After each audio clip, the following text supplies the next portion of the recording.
Hi, everyone. Welcome to the Lemon Narrative with Sabreen. I'm Sabreen, your host. I'm a screenwriter, storyteller, and one day I aim to have my own films. So today I am here today with a new narrative. A dear friend of mine, Narjis Sheikh. I work with her with the Muslim Literary Festival. She's the founder of that festival. So I'm very excited to hear her story as a Pakistani American author and writer and the founder of MLF. Hi, Narjis. How are you?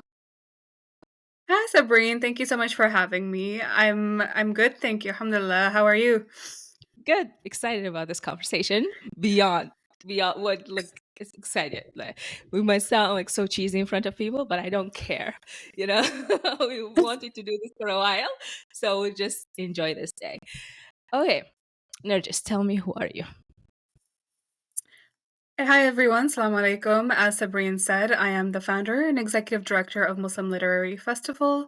We call it MLF for short because Muslim Literary Festival is a bit of a mouthful. But it's been such a whirlwind as we're taking it off the ground. It's something that's been in my head for about 4 years. As I joined as a writer on the actual publishing scene, because of course I've been writing since I was a kid, but as a career author, I joined about 4 years ago. And so this festival has been living in my head rent free.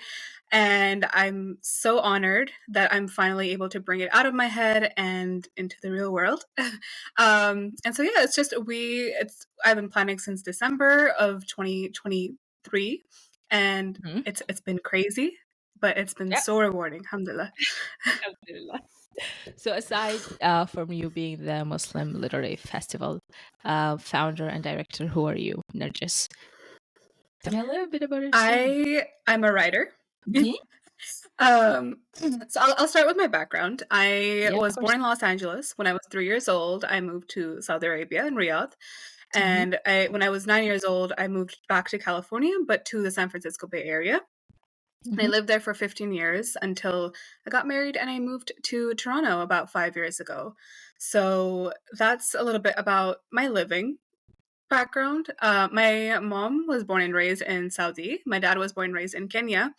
And originally, my Wow. family is from a small village near Lahore. So we are from Pakistan. So I had a very cultural, colorful tapestry of an upbringing. And it's Mhm. honestly the most amazing thing because sometimes when I speak, I don't know what language I'm speaking. That's very funny. But I love this. It's like you have been prepared to be a writer. It's like your legacy. Since you were born with the parents coming from Lahore and Pakistan, and then each one of them was born. How did they meet? Kenya and Saudi Arabia. Where did they meet? So when my You have dad, to I answer. think he was on a trip to Saudi. Fair enough, yeah, but he was on a trip essentially, and they met. Actually, funny story. When they met, my dad thought that she was the maid. That's just a fun fact for you. Yeah, that's funny. That's funny. I'm asking, of course, for instructions for myself.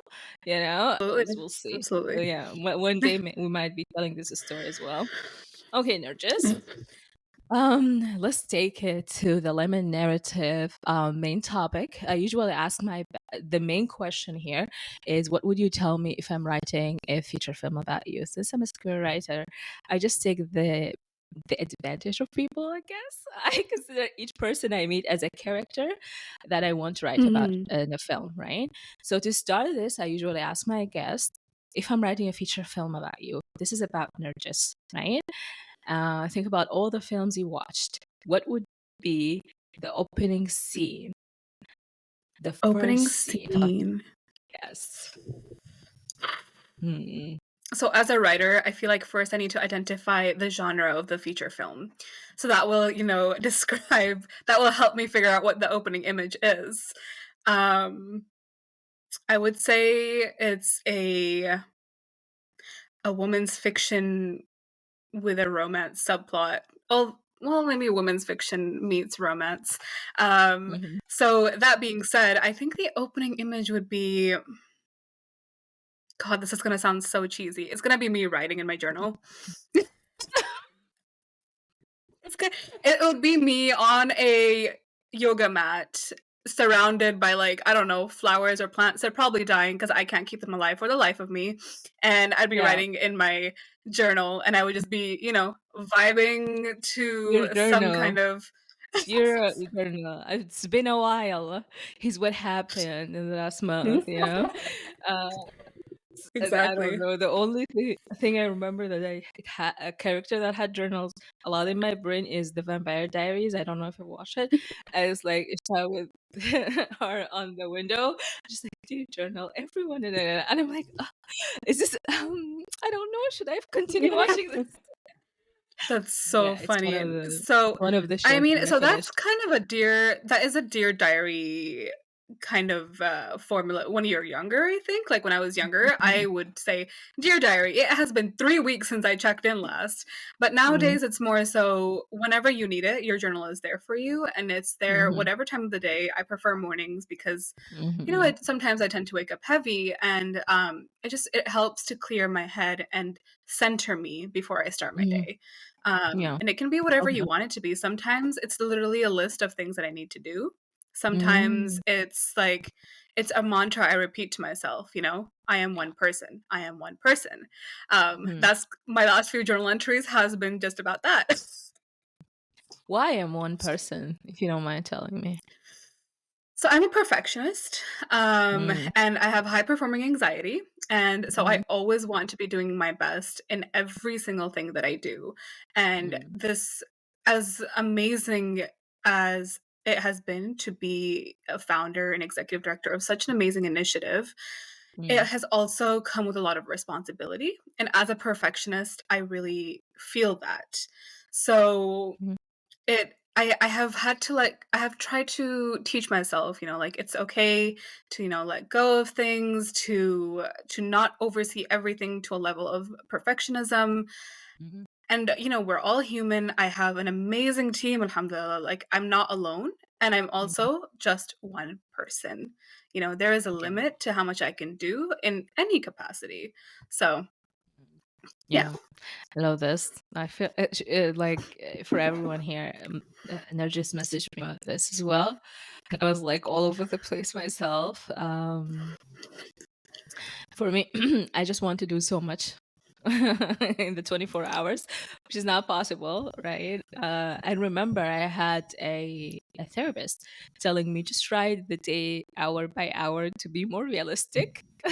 And plug in the time you shower, the time you eat, so you be realistic with the expectations you have for yourself, Mhm. you know, because you think, oh, I can do, like when I started the Lemon Narrative, I had a day where I scheduled 3 calls. That's just not possible. If you count in resting after a call, or like just, just grabbing something to eat, the day won't, like, with just talking to the guests before and after and making sure everything is fine in between, that's like the 6 hours or 7 hours of the day, right? Mhm. That's a lot of time for 3 calls.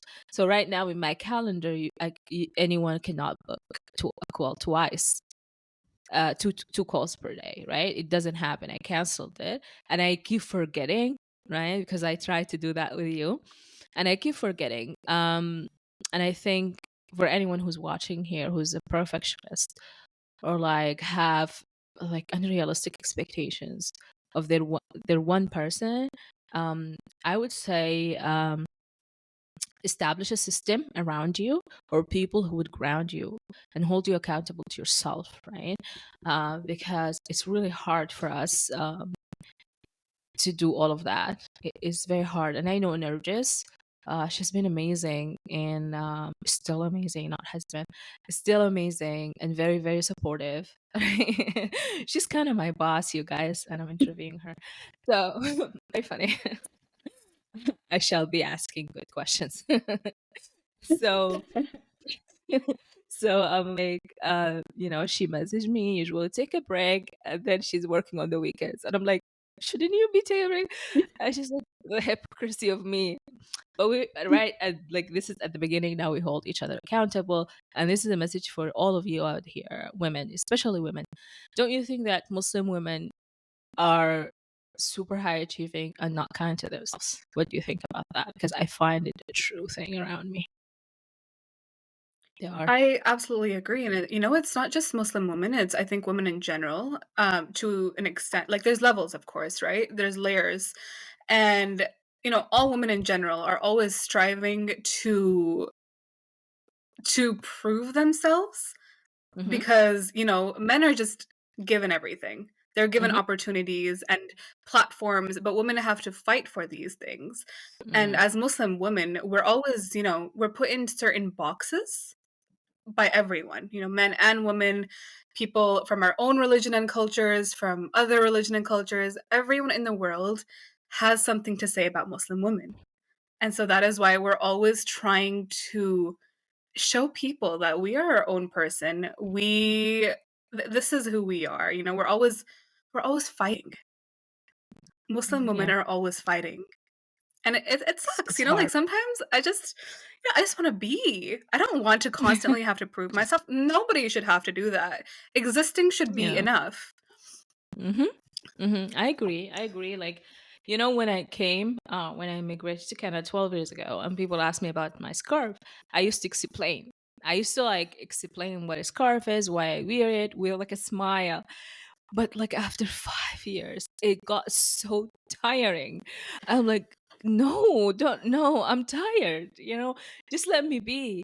And then, and like to bring like a zoom in picture to what's happening. Like, for example, in a scarf, your community would be like, ah, you're not wearing it, probably. You have to like do this and that. You have to like, and then you're like, but I'm trying. And then you go out to work and everyone is looking down on you and undermining you because you're wearing hijab because someone forced you to wear it. And you're like, that's not my narrative. There are people who are forced, but it's not me. I mean, I live in a society that does not force me, so I'm not, and then you want to explain that. And if you don't explain it, then you have to deal with people who are holding so much prejudice against you, and you know it. When you hold something against a Exactly. person, the person knows. It's not, it's Mhm. not, they know, they carry it with them every day, and they know what they're dealing with, and that what Muslim women are dealing with. Above all of that, the undermining in the community here in the West, the pressure, right? There's the fact that, oh, you're a Muslim woman living in the West. What kind of religious person are you, right? They're always trying to hold you accountable to their standards, right? So you're dealing with all of this, plus being a woman who's working, is studying, a mother, a sister, whatever women goes through, that we already know about, and they're fighting for opportunities. So it's very draining, in my opinion, right? And I Mhm. have a friend who we recently had a call, and she said, just let people be and hold the space you want to hold for yourself. And that's what I'm trying to Absolutely. do. That's what I'm trying to Yeah, do. because at a certain point, like, people are always gonna have something to say, and it's the power that you give them. So, Exactly. you know, Mm-hmm. you and I mean, for me, it's a constant struggle. I'm not saying this like I've, figured out the code and I'm, Absolutely like not. living the life and everything, but it's a constant struggle to, just block out the noise, block out the Mm, voices, and do what makes you happy. Do what fulfills you, yeah. what gives you purpose. Follow Mm-hmm. your gut. As a creative, I always tell my fellow creatives, you got to follow your gut. Your gut will never lead you wrong, whether it's to, write the story that you are fighting against, right? Mm-hmm. Mm-hmm. Mm-hmm. Or whether it's, making a career shift, you're a writer, but suddenly you want to expand into the film space, for example. Like, Yeah. that is amazing and you should follow that. It's scary, it's terrifying. Oh my God, it's always terrifying. But that means that you should do it even more. Mm-hmm, mm-hmm. Yeah, yeah, and you find your people. Like I have been talking to a friend as well, just like we chatting this morning about followers, right? And she's a Muslim, a fellow Muslim writer and coach for Muslim women who wants to like and she was telling me that she lost like so many followers this year because of her expressing her support for the war Mhm. in Palestine and Sudan and all of that. So people were like, we're not about that. Bye. And she was like, I don't, at the beginning it was sad, but then I realized I'm just gaining my genuine audience, and that's okay. Absolutely. And It's I so then she liberating. exactly, and then she gained other followers who actually are there for who she is. And what happens is when you follow your guts, is it takes you to the people you're supposed to be with, right? Absolutely. And taking this to MLF, what happened to you, right? You started exploring yourself as a writer, as an author. You met with a friend, right? And I'll let you tell a story. But that led us, you and I both meet. We're here today. It's all about you following your guts, what you want to do, right? So please tell us the story. Um, how Absolutely. all of It's this how all of this came to myth. You know, the Dragon Ball when they're doing poo. It feels like that. yes. Yeah. Yeah. So, I Go mean, it's a ahead. bit of a long story. Which part do you want me to tell? Tell it all, and I'll just, we'll Sounds leave it good. to the So, people. For we'll leave it. You know why I'm asking this? Is because there are people out there who wants to do things that are good, mhm, that are like very essential to them, like us right now, creating a space for Muslim writers to support and unionize them, right? But they're scared when they hear your mhm. story with all of your with all of your you doubting yourself, you starting it, you thinking, I know the story, so I know what's like, what's coming. But when they hear this story, they're like, oh gosh, I can do this, right? And this is what we want. This is what we want. So Absolutely. if anything, we're documenting this for our kids, to see how awesome we are, right? I love that. And and for the people who wants to do this. So go ahead. Absolutely. Okay. So, Mhm. if the full version makes it in, buckle in, kids, because this is going to be a long story. It's the story of me as a writer and kind of as a community organizer as well. So 4 years ago, as I mentioned earlier, I Mhm. joined. So actually, I'm going to rewind it a little bit. So I have a degree in marketing management, and I've always selected a lucrative career path over a writing path because I'm Desi, Mhm. and I am a second generation immigrant. So that's just the way it goes. Mhm. So I have always enjoyed business as well. So marketing management called my name. I really enjoyed it. However, afterwards, the only jobs I could find were sales jobs. It made me feel really icky, and I was like, I'm good at this, but I don't want to do it. So as postgraduate students do, they go on self realizing journeys, seeking out what it fulfills them. And so that is why about, well, more than 5 years ago, because gosh, I did not graduate 5 years ago. But I basically, I checked in with myself, what fulfills me, what gives me joy, and the answer to everything was writing. And so 4 years ago, when I officially joined the writing scene, I was taking courses, I was on in like online festivals, conferences, anything I could get my hands on, I was doing it. And Mm.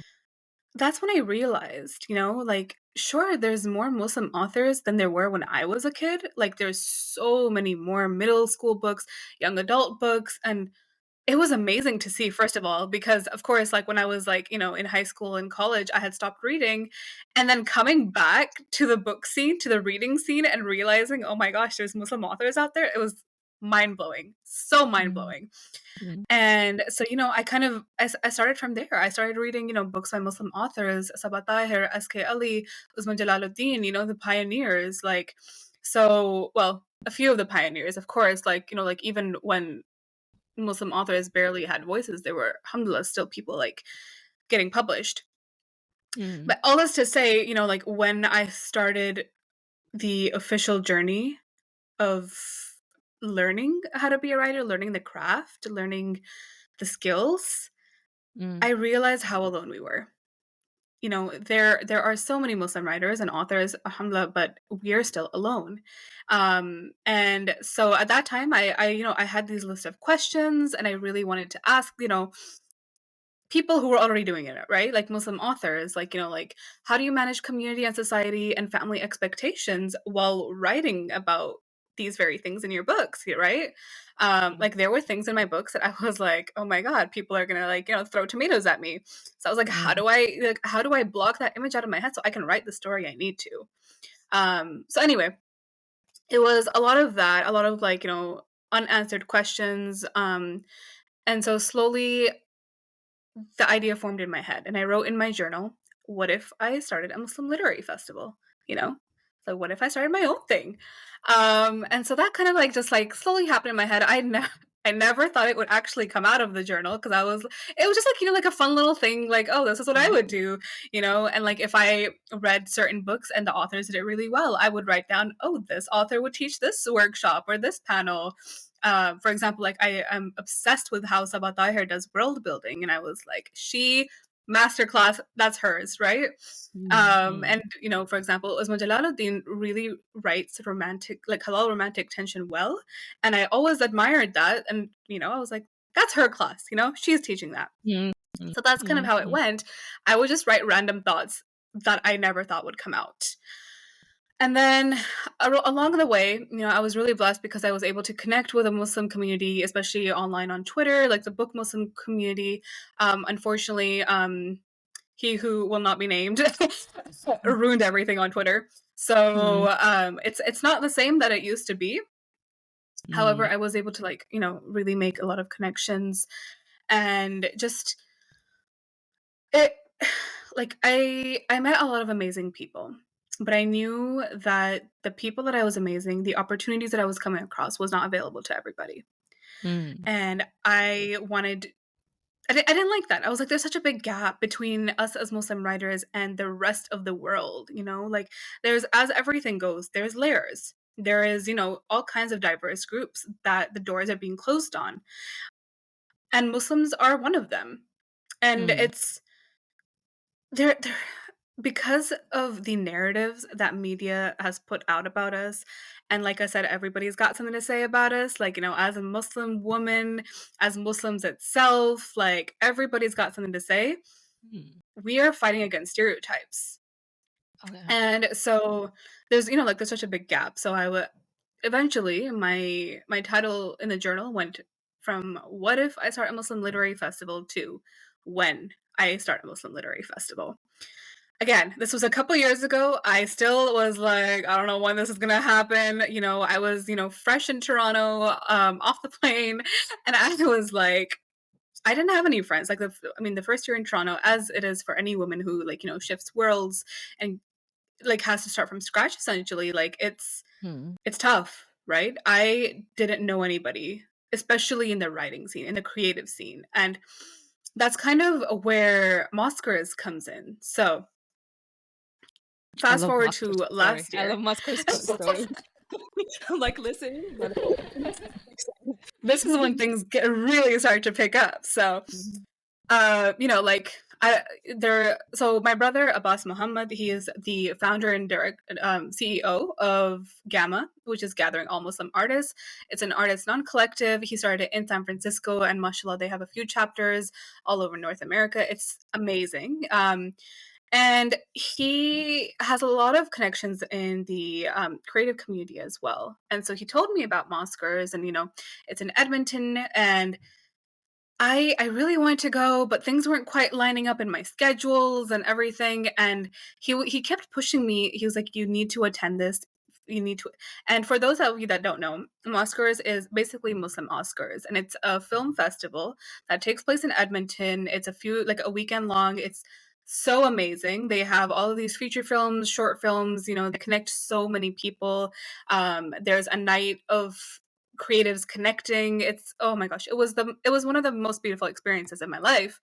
And I didn't know what to expect when I went in. So, my brother was really encouraging me, and I was like, it's not working out.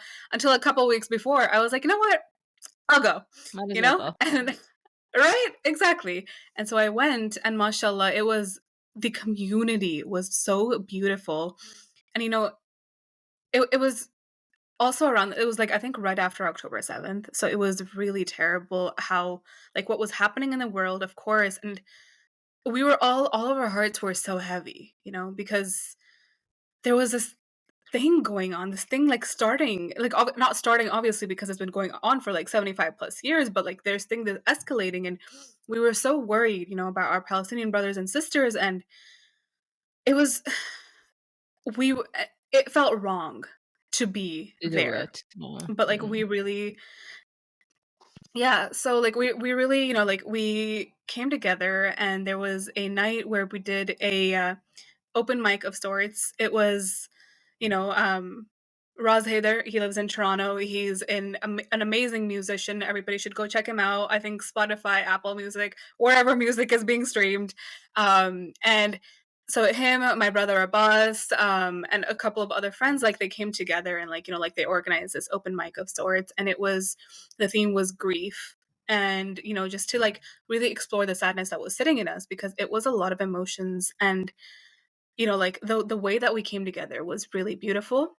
And I Mm. also realized sitting in that room, I was like, most of the people I'm talking to are from Toronto. Why aren't we doing this in Toronto?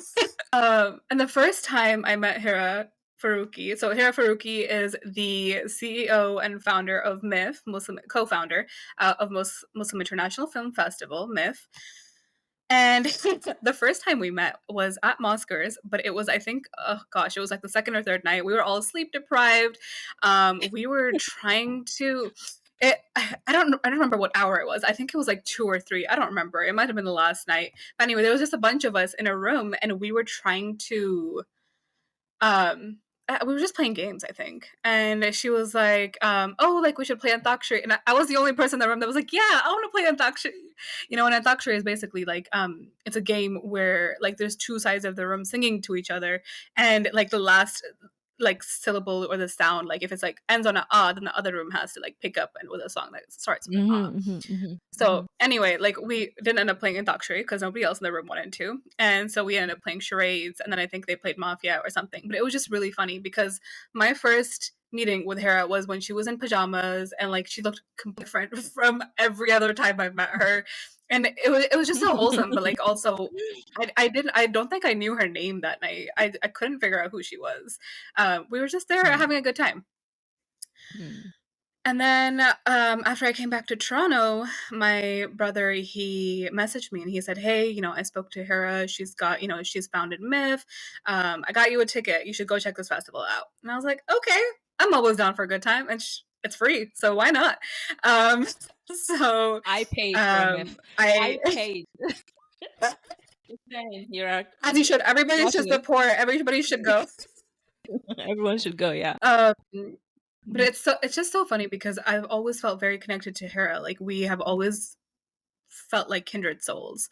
So mhm, even though it was my second time meeting Hera the weekend of MIF, Muslim International Film Festival, it mm. was it was so funny because every time I saw her, like I could feel my own stress reflected in her face. Although she does a very like she's amazing. She like does a very good job hiding it. She carries herself so well. She's so eloquent, mashallah.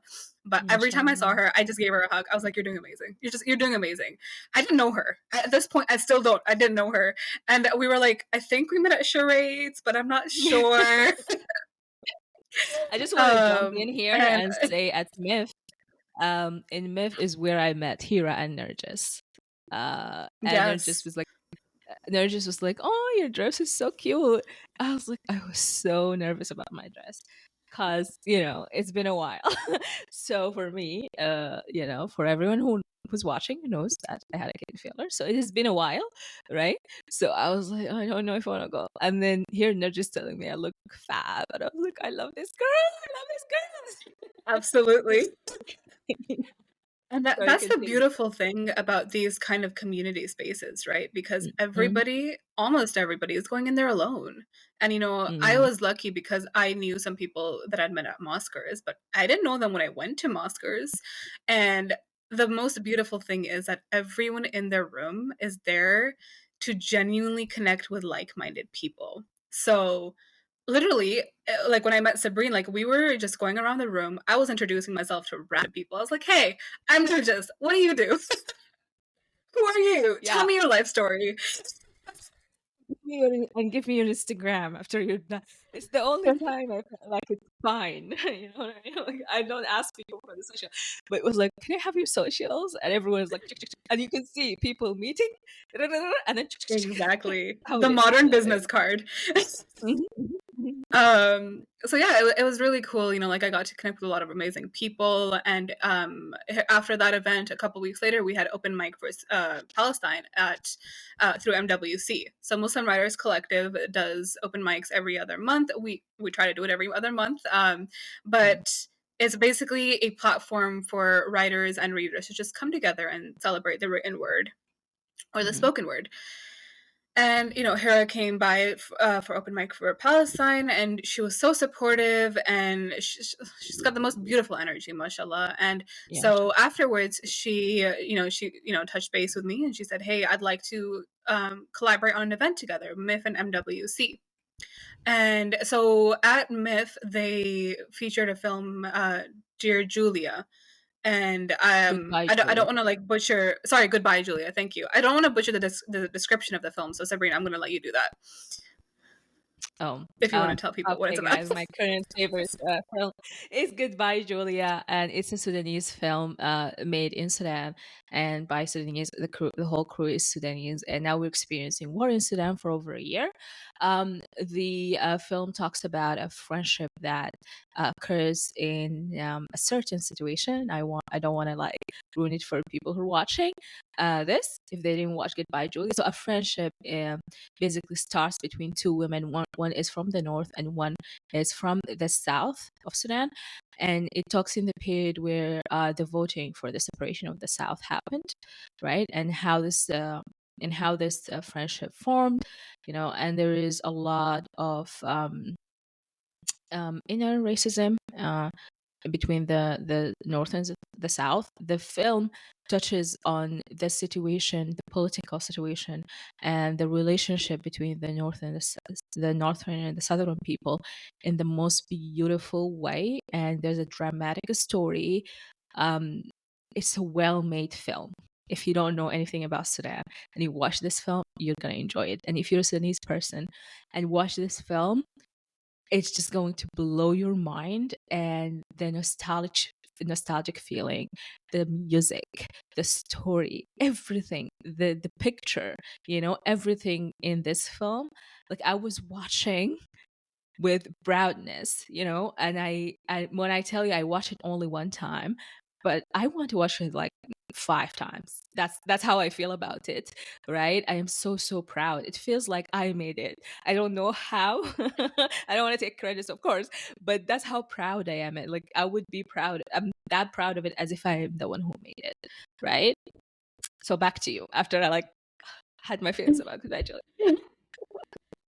Yeah, go ahead. I love it, and so I knew very little about the Sudani, like basically what was going on over there, and the movie itself was so informative, and it really struck a chord, like in our emotions and everything. Like it's a very beautifully well done film, and hats Mhm. off to the entire team that created it, and to Myth who featured it at their Directed by festival. Mohammed Kordofani. I want to give credit. Directed by Mohammed Kordofani, produced by Amjad Abdul Laila. Go ahead, Yes, sorry. absolutely. It's Mashla. It's a beautiful team that made such an Mhm, amazing film. And so after open mic for Palestine, Hera reached out to me, and she said, let's do an open mic for Sudan, because mhm, we mashallah, there is a lot of attention on Gaza and Palestine, as it should be. They definitely need our voices, but there's also so much pain and war going on in Sudan, and there's not enough people talking about it, not enough eyes, especially at that time. So mm, we were like, okay, we're going to do open mic for Sudan. And so me and Hera met up at a coffee shop. We're talking about, the planning for it. And towards the end of our little meeting, I was like, hey, so I have this thing. I'll probably wait a couple of years before I start doing it, because I want to really establish myself in the creative scene. I want to really properly connect with people. I just came onto the creative scene, mind you, because I just started meeting people in Moscows, and like I know I was meeting people slowly through MWC and through MIF. But I was like, I really want to establish myself first, right, within the community, before I undertake such a big responsibility, because I want to make sure that I have the connections to make it, possible and successful. And so I showed her my notes about Muslim Literary Festival. This was still when it was titled When I Plan a Muslim Literary Festival. And so she looked at my notes, and like I said, me and Hera are very similar. So like she looked at my notes, and like her brain is already going off because she knows who to talk to, what venue I should book, like who I should ask for funding, like for food, everything. Like she gives me like a very specific plan. She said, I don't think you should wait 2 years. I think you should do this summer. This was in December. At this time, I was thinking, okay, end of summer, I can do that, like 8 months. And then I looked at my calendar, and so I'm Shia, and Muharram is starting in the summer. So for those of you that don't know, the first 10 days, especially of Muharram, is a time of commemoration and grief for Imam Hussein, who is the grandson of Prophet Muhammad. And so he and his family, like, they were martyred on the plains of Karbala, and it's a very tragic occurrence in our history. And so Muharram and the month that follows, Safar, like both of those months are a time for commemoration. We try not to celebrate anything during that time. It's like when a loved one in your family has passed away, and things kind of just stop, like life stops. So that's why I was like, I'm not going to plan it for after Muharram, and I think that starts July, like beginning of July. So I looked at all of my schedules, all of my calendars, and I realized that June 8th is the only day I could possibly do it. That was 6 months away. When I started planning, that was like 6 months, I think. I'm not a math person. I think it was about 6-7 months. And so she was like, I don't think you should wait. I think you should do this summer. And I just kind of looked at her. I was like, you sure? Like, is this? And she was like, listen, I'll give you the venue. Like, like MIF has your back. Like, I will give you my team. She was ready to like give me everything. I was like, first of all, pause. Because also, like, mashallah, as I said, I feel like I've said that so many times, but we are very similar. So I know exactly, like, like her, I know her heart, and I know that we're always offering more than we have the capacity and capability to, and at this time I didn't know her as well. But basically, like she was like, I think you can do this summer, you have my support and everything. I was like, okay. So I went home, and I thought about it, because I have been known to be impulsive and just start things. So I gave it I gave it a day. I was gonna say I gave it a couple of days, but let's be real. I gave it a day.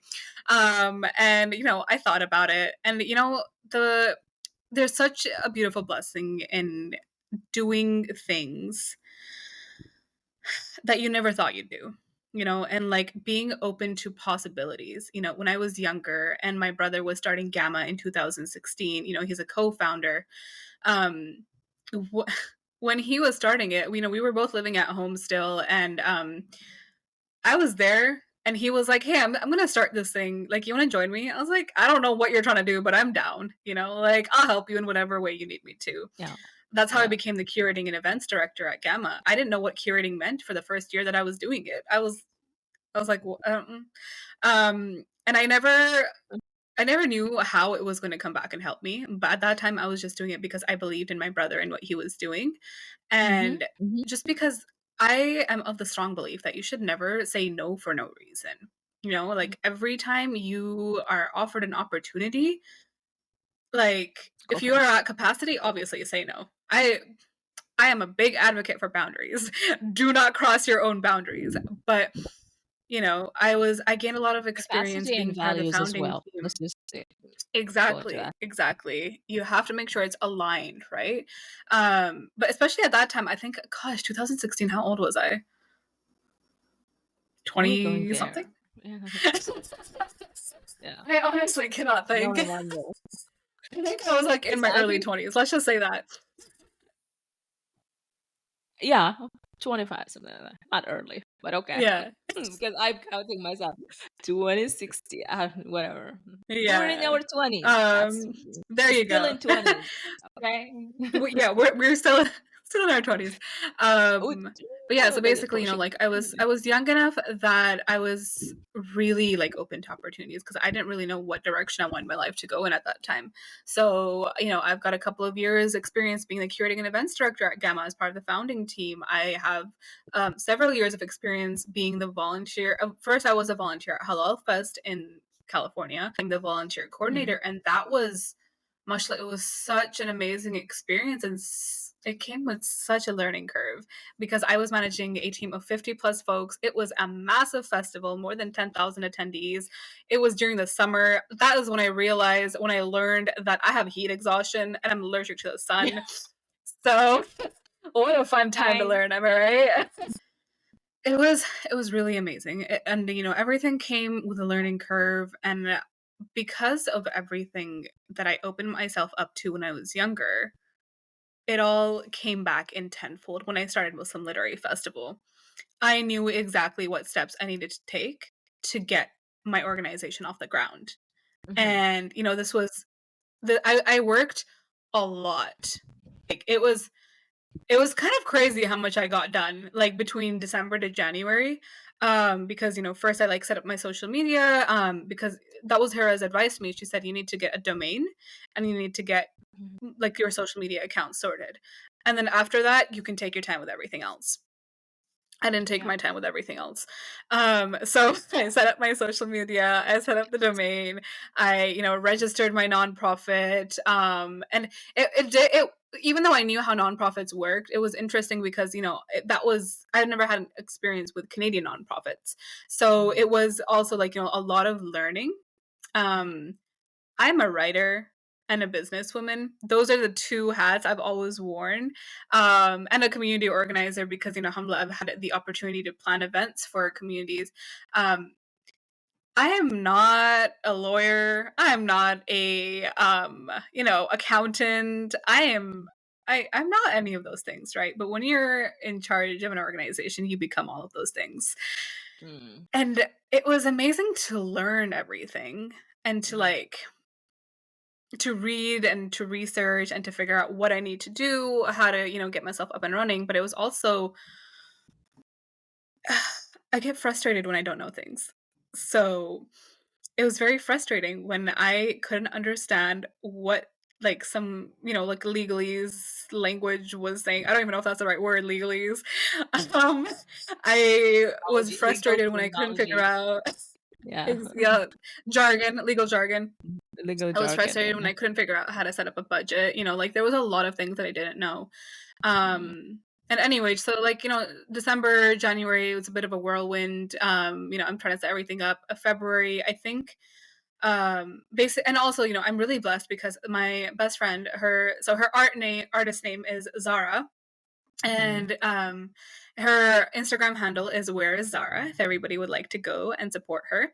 Um I am always Yeah. plugging her because she is such an amazing artist. I've gotten a lot of compliments on our logo and our aesthetic, and she is the person that branded everything. I had a very specific vision in mind, and she ran with it, mashallah. Like, so she Mm. is so amazing. And my younger brother Zaki, he is so good with like, just I was gonna say internet. He's so good with technology things, right? So he helped me set up my website, she helped me set up the graphics, and everything else I was able to like do until we launched on social media. And of course, once we launched, oh my gosh, it was crazy. Like, like this idea that was living in my head for 4 years and had come out, and I knew it was important. I knew Mm. that I wasn't the only one that was feeling a lack of community, that was feeling a lack of resources, that was feeling really hopeless about, my chances in becoming a published author, especially a traditionally published author. But when I launched, it was amazing to see the responses that I got. Like, people were they really wanted this. And Mm. they were so excited to finally have a space where Muslim writers could come together. We don't have any spaces for Muslim writers, only Muslim writers to come together. There's a lot Mm, of mm, literary festivals, mashallah, that have, spaces for readers and writers. There's diverse ones, there's Muslim specific ones, there's a lot of spaces. But this was the first time that we were doing something for writers. So basically, I was planning this party for myself and everybody is invited. And, like yeah. everything that I've put into this festival, that my team has put into this festival are things that we want to see for ourselves. Like, for example, just to kind of also give a rundown of what the festival looks like. It's, we start with a meet cute, which is a speed guided networking. And, Mm-hmm. and this is also inspired because my critique partner, Alal Brakawi, I know I'm plugging a lot of people right now, but she is an amazing writer. She's Iraqi Shia, and she is one of the most amazing writers I know. And she and I have been through thick and thin at this point. We were really lucky to find each other because there's not a lot of Shia Muslim writers, and the ones that are around don't tend to say who they are because, and it's completely understandable because as Shias, we're how do I say this nicely? Say it for There's what it is. Don't be nice. Say it for what it is. Yeah. No, say it for what it is. we're Okay. ostracized. Mm. And as a Shia that lived in Riyadh for a while, it's, I'm used to hiding myself. We have to hide ourselves for our safety and security, and it's not just in Riyadh, it's in a lot of places. I remember one of the times I went to a Muslim event, it was Ramadan, and we have a different time that we break our fast at, and me and my friend who's also Shia, like we're just like sitting on the side with our dates in our hands, like waiting. Everybody else is like praying Jamaat, and so like we're just waiting for our time to open our fast. And this other girl, and like when it's girls, you never know like like who's fasting, who's not fasting. So this other Mm. girl, like, she comes and sits by us, and like we just thought like she's not fasting, like it's her day off. But like suddenly, I don't even know how we got to the topic, but suddenly we were saying in very hushed whispers, "Oh my God, you're Shia? I'm Shia too." And it was crazy because, like, why are we whispering? We're in Canada. We're a Muslim event. Why are we whispering? But that's just like the Because that's reality of it. Like, the we're yeah, just so used to con- hiding ourselves, mm, like, and even if, like it's an inclusive space, we have been trained to hide. And so that's why you won't see a lot of visibly Shia Muslim writers out there. And like I know of a few. I'm not going to put them on blast. I'm only mm, comfortable talking about Allah because me and her, we have it in our bios. We are, she's Iraqi Shia. I am Pakistani American Shia. Like we are very proud of we're out there. Yeah. Yeah. the I, identity I that we yeah. carry. Yeah. I had a friend. I didn't know she until 4 years after we're friends. And it happened by accident during Muharram. And she was like, "Oh, I can't go. I'm wearing pink." And I was like, "What's wrong with wearing pink?" She's like, "Oh, because it's." She explained everything to me, and she was like, "I was like, so how is this relates to you?" Because her mom was there, and I was so confused because what's happening, right? She was like, "I'm wearing pink. I can't go. Everyone's gonna say blah." And I was like, "How does this relates to you?" Right? No, she explained why first. She should be wearing like dark colors, and then I was like, okay, I understand how this relates to you. And her mom was like, because we're Shia. And I was like, what? Why didn't you tell me? Why didn't you tell me? I was so confused why I was kept in the dark.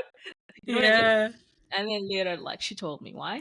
But I won't tell the story because it's not my story. But it's just the story of me Yep. being surprised that that's the reality that I wasn't aware of. Right. And I think Absolutely. it's surprising that there's so many realities in our Muslim community that we're not aware of, right?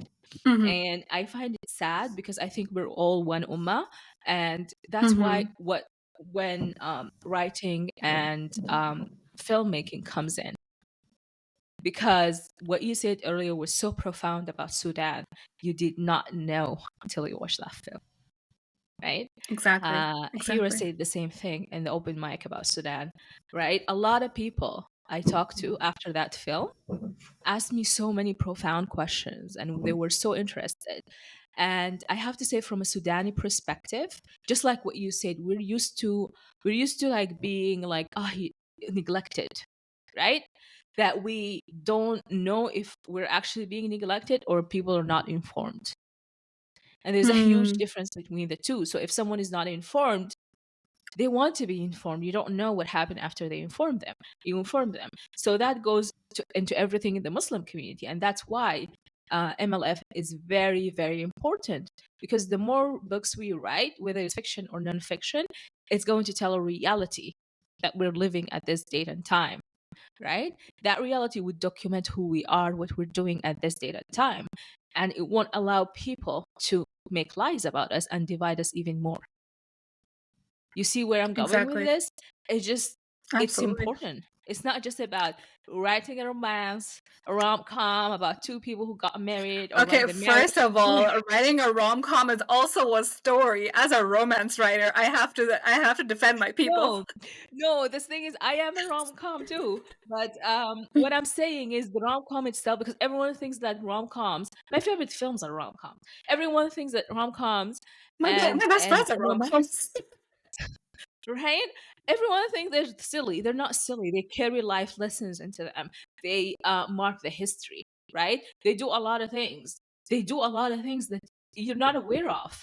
There's slice of life, Exactly. right? It's not Yeah. about writing a love story and selling it and getting money and be like, "Oh, we're cute."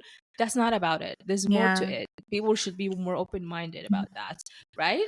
And inclusive to different opinions and how things are Exactly. working. That's why I think it's very important to have MLF and MIF as well. I just want Mhm. to give credit to Yeah. MIF because it's one of my favorite places to Yeah. be, because I met all these awesome people and now I'm part of MLF. So,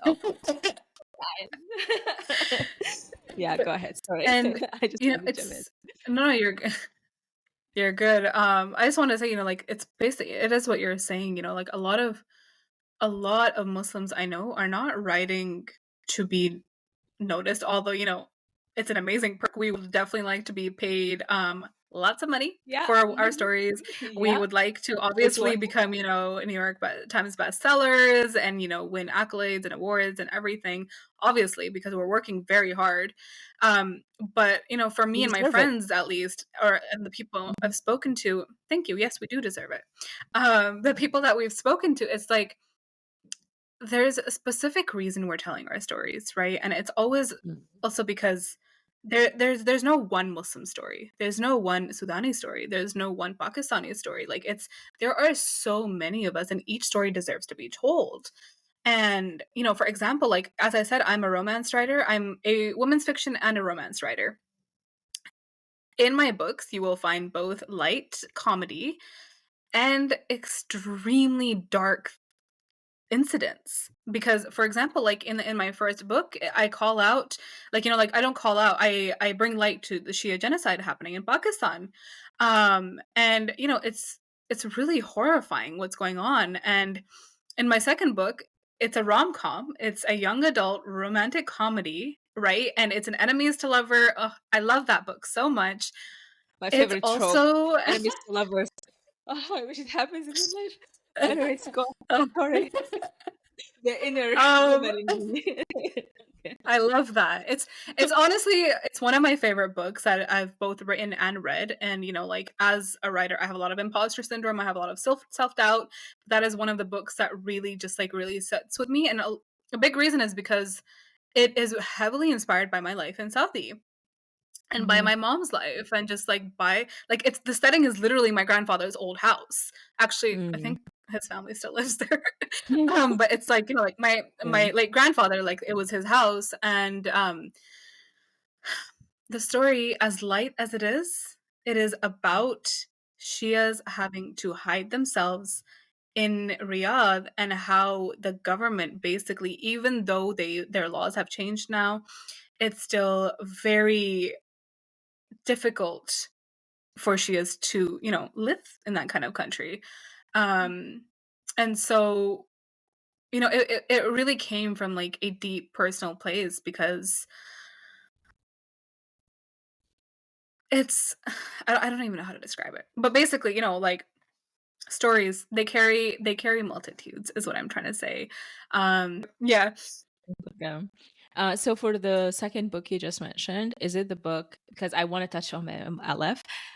People are pitching to Agent Life. Mhm. So are you pitching that book? Cause I want to read it when it's published. I'm I'm going to see, because it's so here's the thing actually, and this is a note for all of the writers that are joining us. Um, Make sure that you've looked at the manuscript wish list for all of the agents that we have, Mm-hmm. Mm-hmm. and make sure that your book falls into that genre. So I don't think my book actually aligns exactly with any of the agents that we have. If there is an opportunity, I will pitch. As I said, I'm planning this event for myself, and everybody is Yeah. welcome to join. And, Mm-hmm. like, it's always about creating opportunities for yourself, right? So, Mm-hmm. as I could say, oh, like, I'm creating this for everybody else. Like, I don't want to take, opportunities from them. But I'm not gonna lie, I'm also a Muslim writer who is out here struggling, and I will take advantage of opportunities that are there. And I Mm-hmm. want everybody else to do the same, right? So once I take another look at the manuscript wish list, if I see that my genre is a right fit for any of them, my audience is a right fit for them, then I will definitely, pitch to them. Yeah. Um, so and also, like, like, to kind of like talk more about the event. So as I was saying in the morning is like the meet cute, right? So the speed guided networking, writers are introverts for the most part. So right when you come in, you get prompts, you get a seat, you are told who to talk to, and then you, like, it's like speed dating but networking. And like, you guys can continue, like, you can connect with people, like, within the first hour that you're there, you're connecting to at least 6 to 12 people, and you're having good solid at least 5-minute conversations. And You so forgot the best part. You're connecting with what? Because I remember you said fellow this. writers. Fellow writers. So Instead of coffee, we're serving. Oh, yes. So we have Karak tea coming in with chai and samosas and cookies. So, I definitely recommend everyone, have breakfast before you come. But if you don't get a chance to, we will have some refreshments in the morning. Mm-hmm. And it's very cool, actually. So Karak tea, they do this thing called instant chai. We've heard of Mm-hmm. instant coffee, but we haven't heard of instant chai. So basically, like, you put the powder in, you put the water in, and you mix it in, and delicious. I've had it on several It's occasions, good. and they know what they're Yeah, it's doing. good. Yeah, Yeah. it's good. I've Um, had my yeah. family had it before. They're verified. Oh, yeah? Yeah.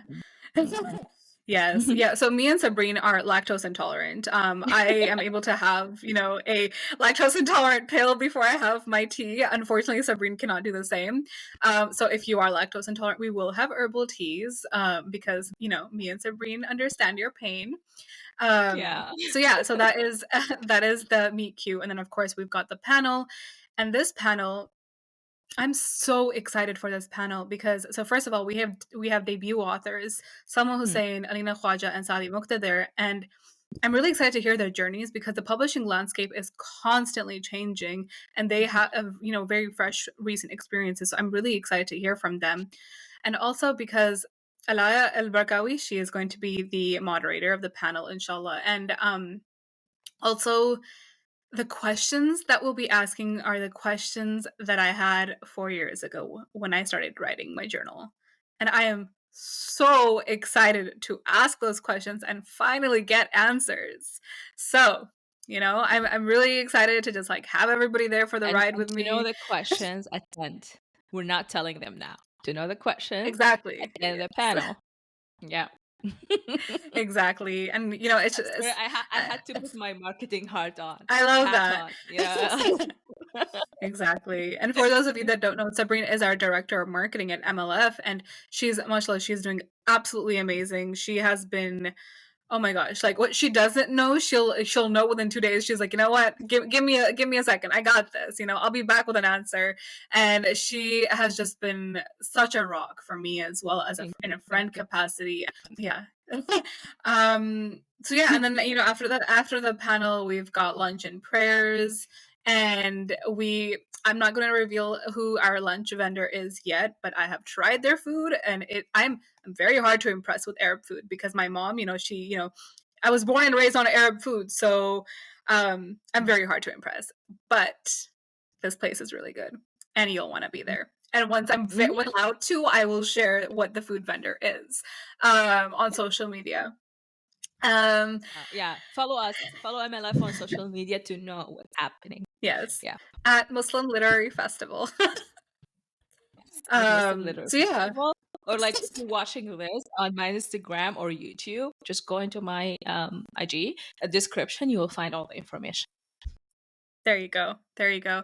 And then after lunch and prayers, we have a workshop, and this is facilitated by Hana Al Nawairi, who is a Sudani hijabi literary agent and rights manager at Cook McDermott Literary Management. And Mhm. I just gotta say, I'm really impressed by that because I think she's the only hijabi agent that I'm aware of. And it's just really cool, It's so cool to see that. And the other facilitator of the workshop is Fazila Jiwa, who is an editor at Fernwood Publishing, which is I believe it's an indie press. So it's really cool because between them we get to hear what to prepare for fiction and nonfiction novels from an agent and editor point of view, and also from a traditional and indie route. Like it's Mm. we really are going to get all of the information that we can in that.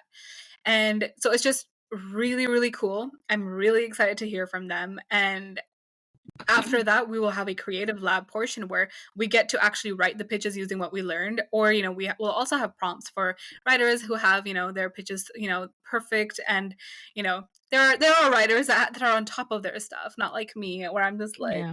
my friends, can you help me with my pitches? You wrote 3 books. You wrote But 3 books. I'm on my first book. I don't want to say I'm trying to it's be polite, but girl, you're good. listen, You're good. it's easy to write a novel. It's hard to write a synopsis or a Mhm. summary or Yes, I know. anything that sums up your book. I'm like, I Yeah. would rather write another novel.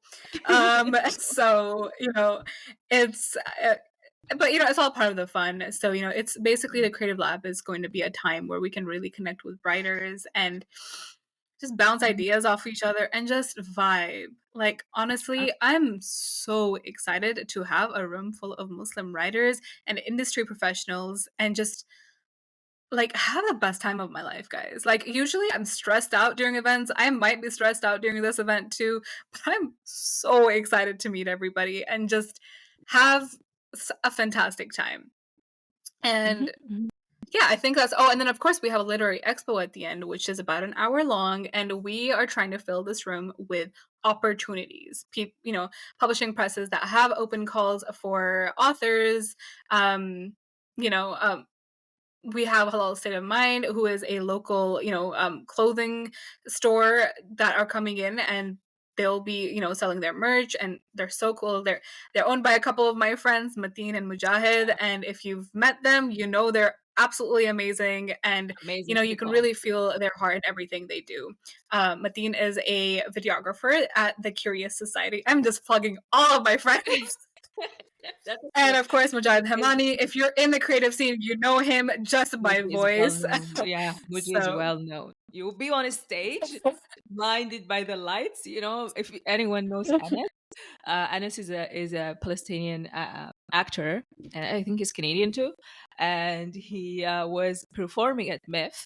Right? It's very funny. Okay, he's performing at MIF, and he's at the stage, blinded by the lights, and everyone's like, oh, and then Muji was like literally sitting beside me, like between like there's a chapter, so he's saying something, and Anas cannot see. He's like, "Is that Muji? I can feel Muji here. I can feel his energy."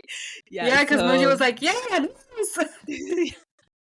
you were there. Except he had Why such a am I girly telling you? voice. Yeah, To the audience, to the audience, to the audience. Yeah, so Muji is like really such a vibe to be around, and I was absolutely. like delighted to get to know him.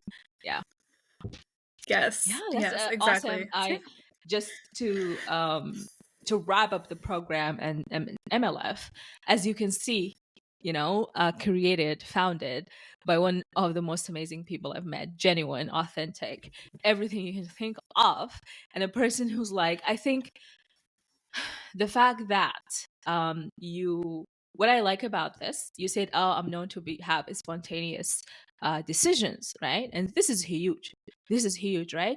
I don't think this is a spontaneous decision only. I think it's a brave decision to take the first step into such a huge event, in my opinion, that will open the market, and like show publishers, right, and publishing like houses, how unexplored the Muslim writers community. And I'm just gonna say it, it's gonna bring you money.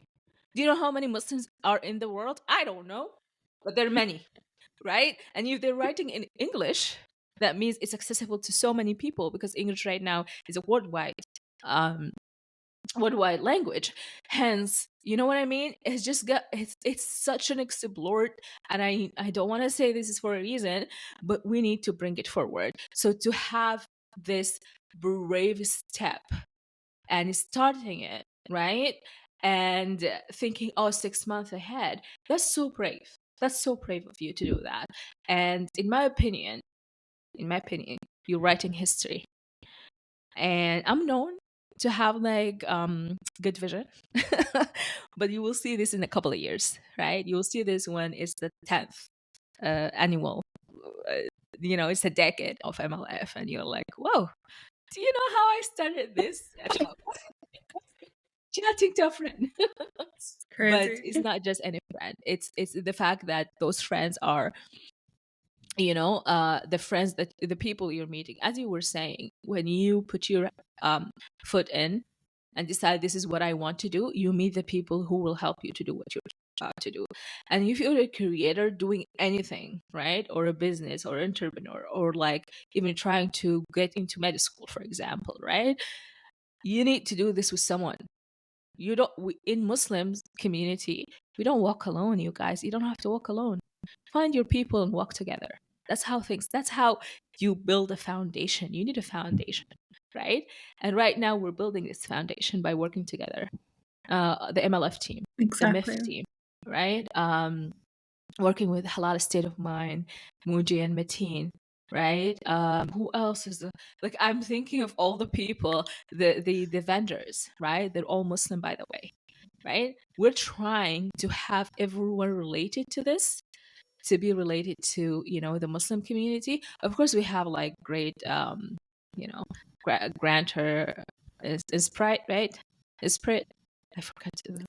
So Can you mention them? we are trying. So, you're good. You're good. The mission is to, keep the focus on Muslims as much as possible. But of course, one of the reasons we're doing this is because there's not enough Muslims in positions that, will help take our writers to the next level, that will help open doors, right? So, as much as we're trying to keep it, Muslim specific and give opportunities to Muslims, there are, of course, organizations, individuals that we're working with that are very dedicated to this cause Mm-hmm. and want to see Muslim books lining the bookshelves.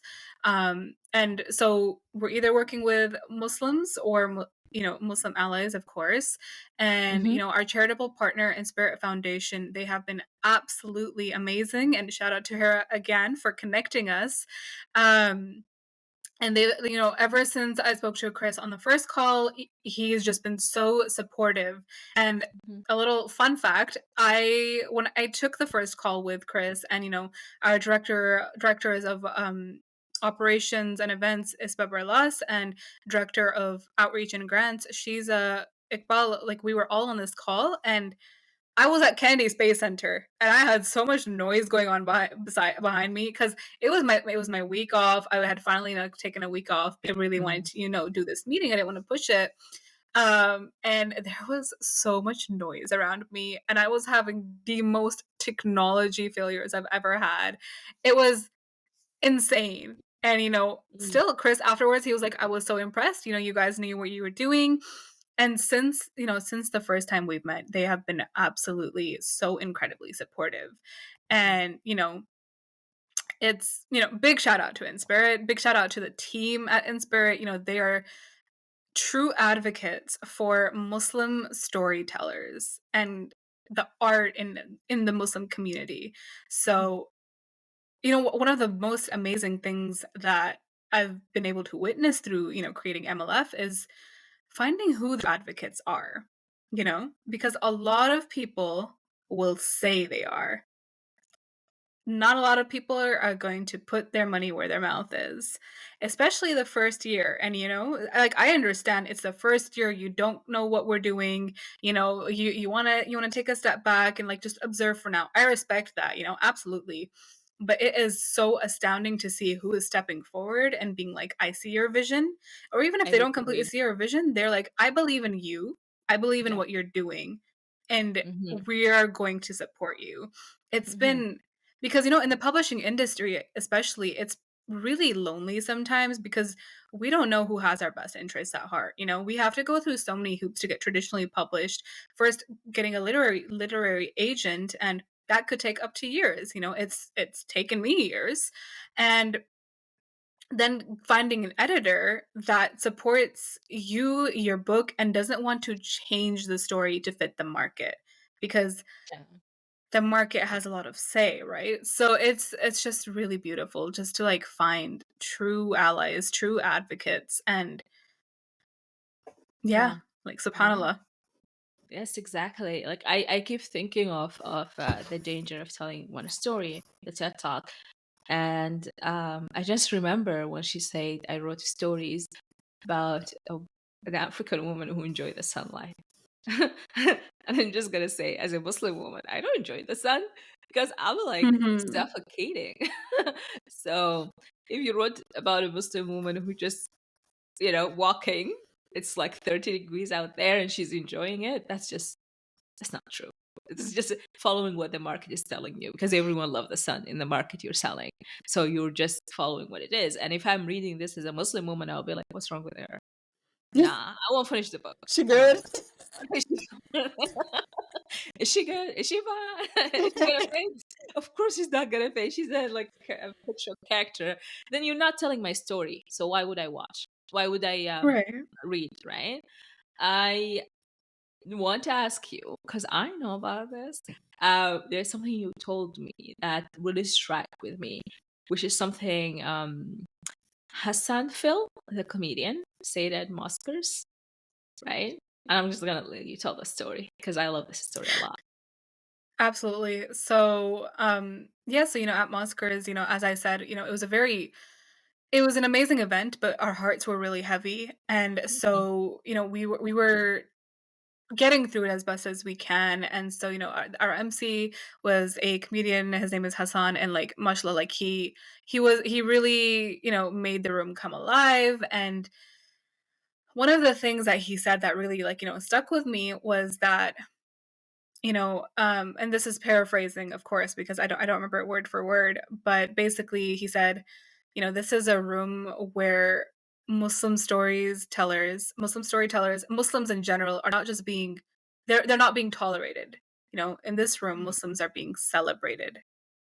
And Yeah. it really struck with me because, especially like as a Muslim who grew up in the West, like all I know is like people tolerating Muslims.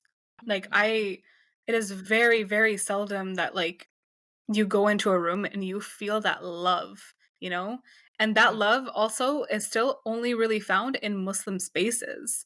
And so that is why it's so important to me at MLF to create a room where we're celebrating each other, where we're celebrating every single thing that we're doing. We're just celebrating each other's existence, Mhm. because we Mhm. deserve that. And Yeah. one of the places I've been to recently, like Edel's Coffee House, it's in Scarborough. It's amazing coffee, amazing food. Definitely check it out.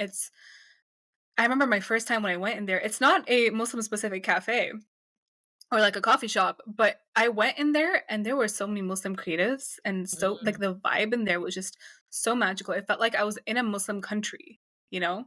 It I went in there and I was like, this is the vibe I love, this I feel the like the creativity and love, and it makes a difference. It It makes does. all the difference to somebody. It does. I agree. I felt that at MEF, and I felt that talking with you. And every time I attend an event that's carried by MWTC and MEF, did I butcher the name? I said it correctly, right? Yes, MWC. Sorry. We'll say that again. All So good. yes, this is the great vibe I felt attending the events, the open mics, right? The films, seeing all of you guys. I just feel like um, it's okay. I can be me. I don't have to explain. Like sometimes I have to leave early, and I just don't have to tell people why am I leaving early, right? And that's okay because everyone understands. A lot of things that you always feel like you need to explain yourself, and in a Muslim event or like a place like the coffee shop, you don't feel like you need to explain anything. You just exist for who you are, and everyone else Yeah, is just there vibing the same vibe with you. In other places, you just feel like, I'm saying the right thing or not? You always rethink it, exactly. and you don't come as authentic and genuine. You don't feel honest yourself, Yeah. and I just have to say, it sucks. It sucks. It's sad, Yeah, right? it That's why does. we And like this.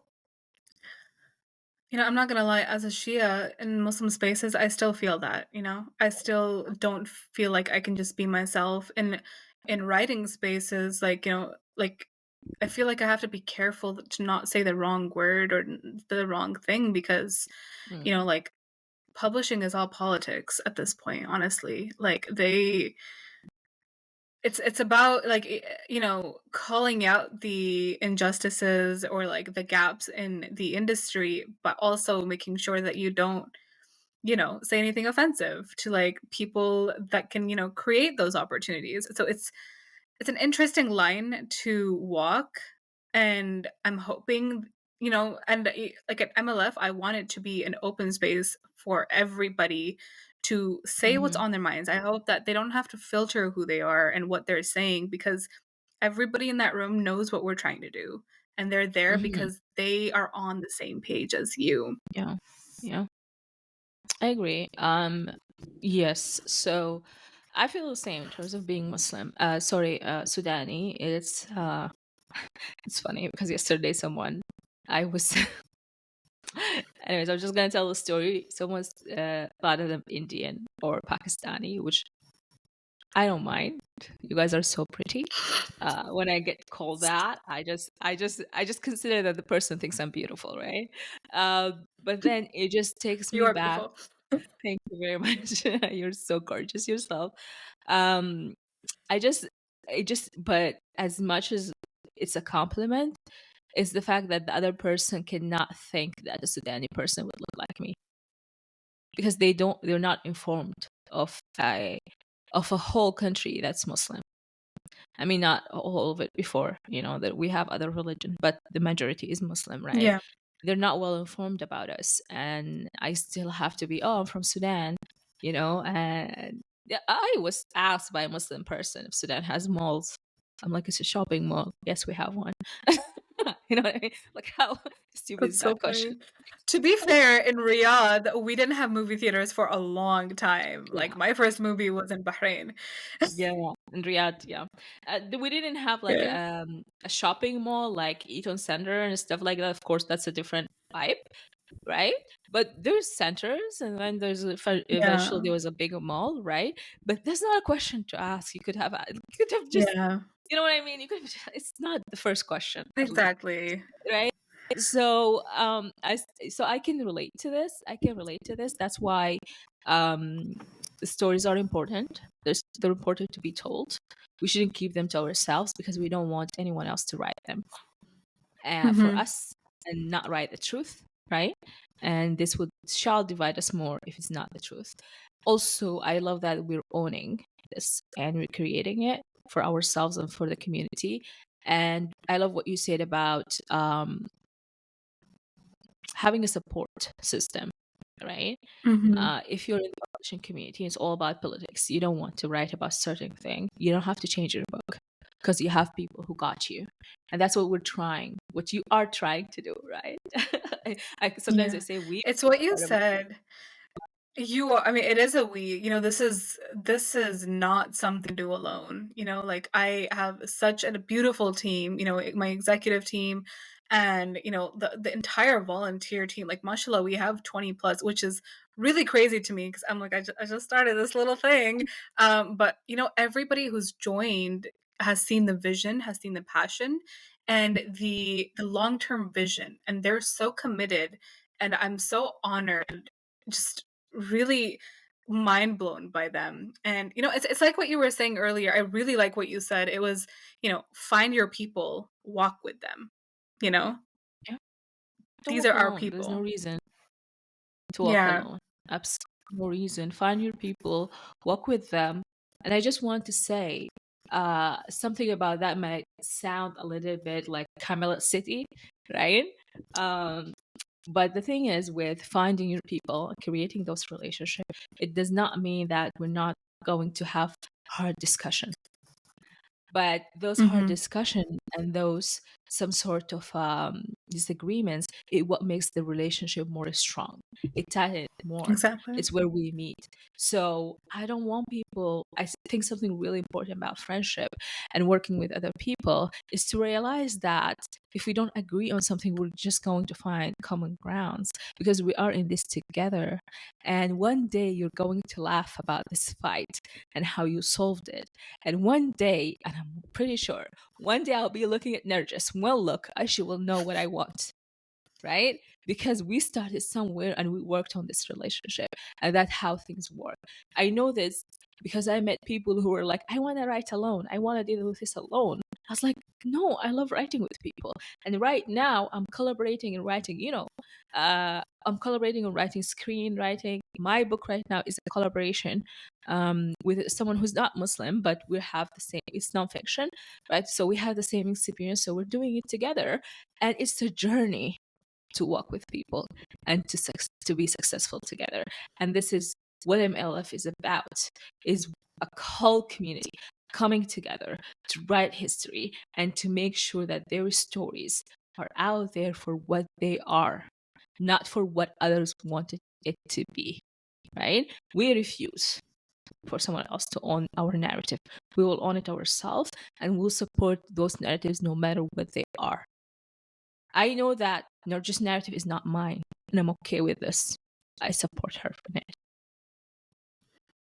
Thank I you. love I that. felt I like honestly will never get tired of hearing my team talking about MLF, because MLF means something different to every single person, and it's just like, for example, she's director of outreach and grants. She's been a writer for 10 years. Hearing her talk about it, hearing Sabreen talk about it, it's just, they relate to it on a different level, and it's I could listen to them all day long. Rather why than talk you about always it myself, come. I'm like, I just want to hear you guys go about it. I That's love why that, you guys should like, come to MLF to hear us all talk and gush about it.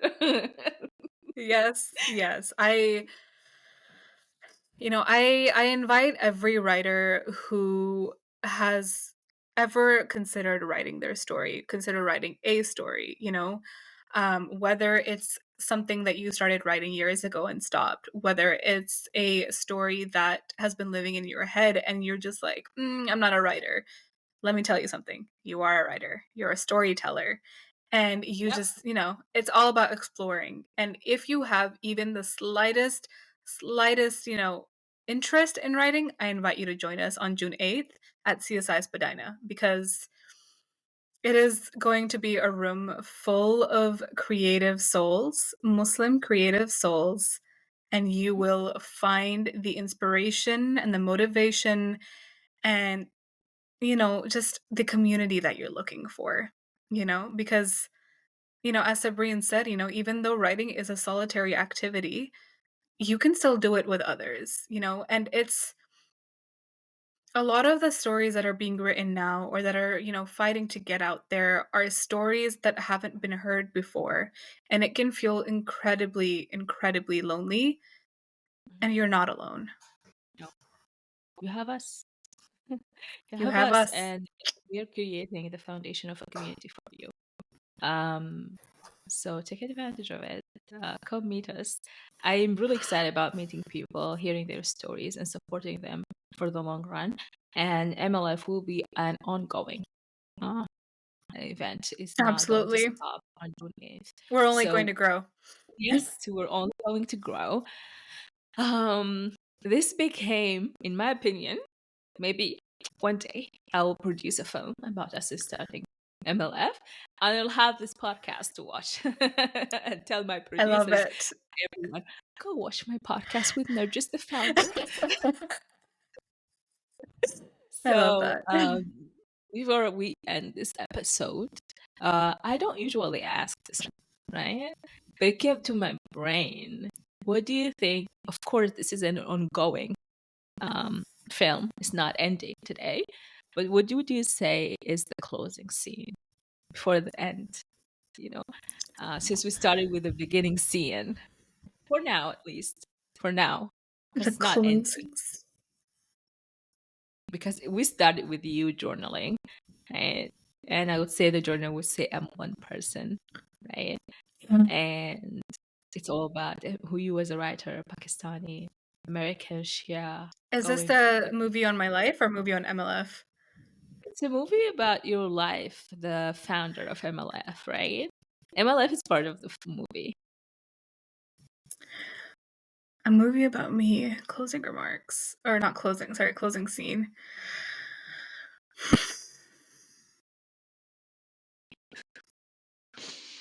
Should I give you a cheat sheet? I mean, what do you are you imagining something specific for me? I do, but I don't usually tell. It's the lemon. I'm It's your narrative, not mine. So I don't That's tell fair. people what I imagine.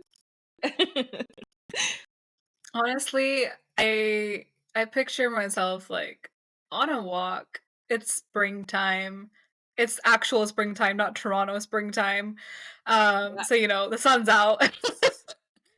And I'm with my husband and our brand new cat.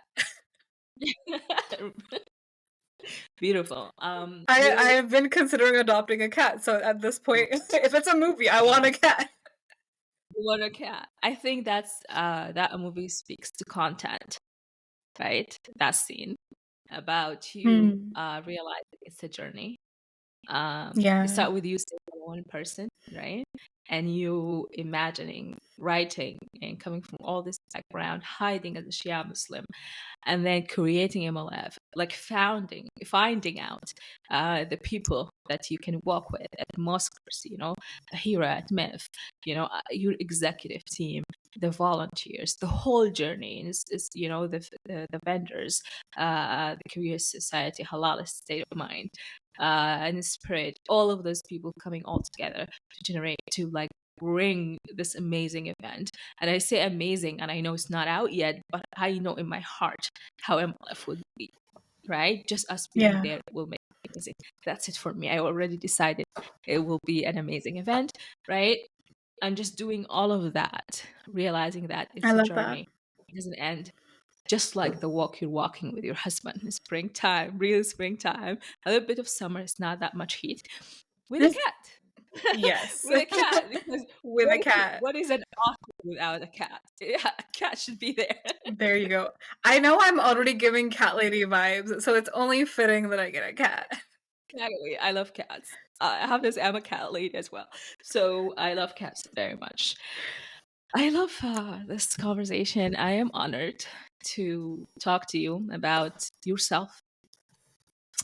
The person, the human, or just the Muslim woman, the Muslim Shia woman, the author, the founder of the Muslim Literary Festival, my friend, a wife, a sister, and a great person in general. Like, I'm honored that I got to know you. Thank you for commenting on my dress that first day, boosting my ego.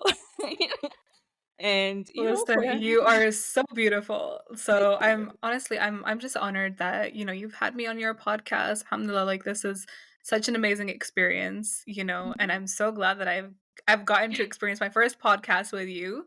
I'm incredibly honored and, it's just I'm also so grateful that I met you. I compliment a lot of people on things, but it doesn't usually lead to like lifelong friendships. So, I'm grateful for For that. me, it does. Yeah, I I love really, that. I just kept remembering you because it was hard. I bought it. It's the story of the dress. I bought this dress when I was on dialysis, right? And I didn't wear it. And then I was like, one day I'm going to wear it. And I wanted to wear it for a friend's wedding after a surgery, after a kidney transplant. And that didn't happen because I was like a little bit overweight. So that day when I tried the dress, it fits and everything, but I was still so conscious about the weight I've put and everything. And my sister kept saying it looks fine, but I was conscious all the time about the dress. And then you came and you were like, so beautiful. But I was like, oh, I can continue this night.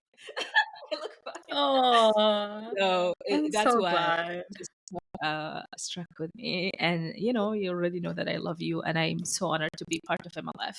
I love MLF very much, right? Um, We're very grateful to have you. I don't want this conversation to end, right? I feel like we I know, could I'm be having so much co-hosts. fun. I co-host, talking about stuff. But I until love next it. time when we come again with more stories about things in life, in Muslim women life, I thank you all for listening and watching us. And I'm very grateful for everyone who is part of MLF, everyone who's an audience and with the Lemon Narrative. With me, Sabreen, your host. Thank you, Narjis. And thank you, everyone. Till I see you next time.